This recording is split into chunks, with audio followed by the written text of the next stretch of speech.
Hi guys, thanks for tuning in on another episode of ChefQs Travel Recipe. Today, we're gonna take a trip to Oregon coast. We have reserved a crabbing boat to go catch crabs at Netarts Bay, which is an hour and 40-minute drive west of Portland. But our reservation was canceled because of strong wind conditions. Yep, totally sucked because the whole point of our trip to Oregon was to go catch crabs at Netarts Bay. But we were determined to make a trip worth it, so we drove on over to the west coast. But on our way, we made a pit stop at a small restaurant in which we thought is pretty much in the mountain in the middle of nowhere. Actually, they were pretty busy for a place that's hidden in the mountain. Maybe because there are no rest area for miles around.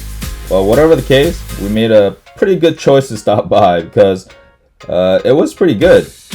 At first, I was skeptical about eating at a place in the middle of nowhere, so I just ordered a classic bacon cheeseburger, which came out to be pretty amazing. Better than most burger joints in the big city. My thoughts. And the clam chowder is pretty good too. Surprisingly good. Well, after the meal, we continued driving and we stopped by a few scenic view places that leads to some pretty awesome spot.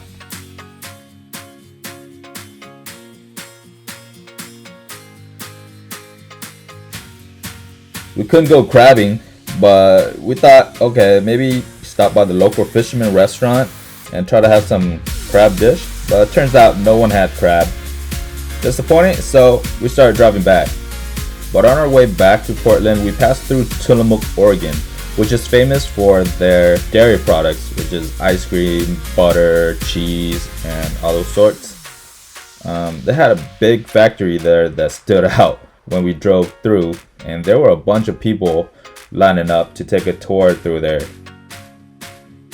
It's pretty amazing because you get to go in there and see the process of how they make their cheese. But it's pretty cool that they actually open it up to the public to go in and take a look how they process the cheese. Besides the cheese, they also sell a lot of souvenir stuff, not just cheese, but like cups, shirts, and wine, and a bunch of other stuff that doesn't have anything to do with dairy, but I guess that's their brand building name. There was a separate room for just their ice cream, which we get to go and pick out the flavors. There were some pretty unique flavors, which I would recommend everybody to actually go to the factory and eat the ice cream there themselves.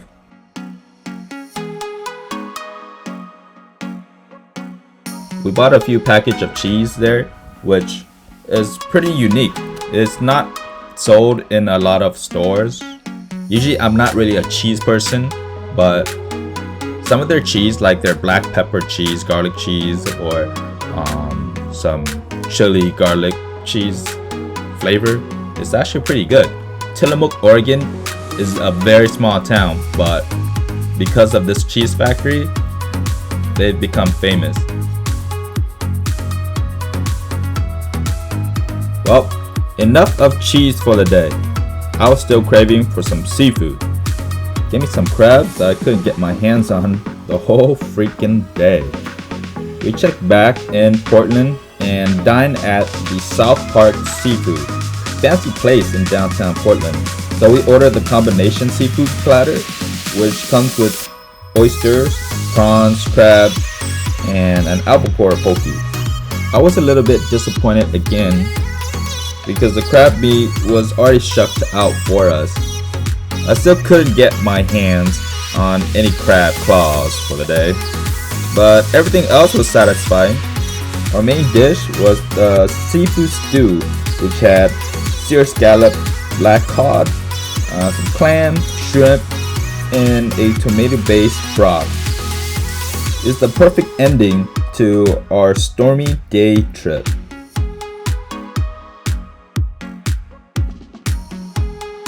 That's it for this video, guys. On the next video, we are taking you to Seattle, Washington. Make sure to subscribe and follow ChefQ if you love travel and food. Till next time, peace.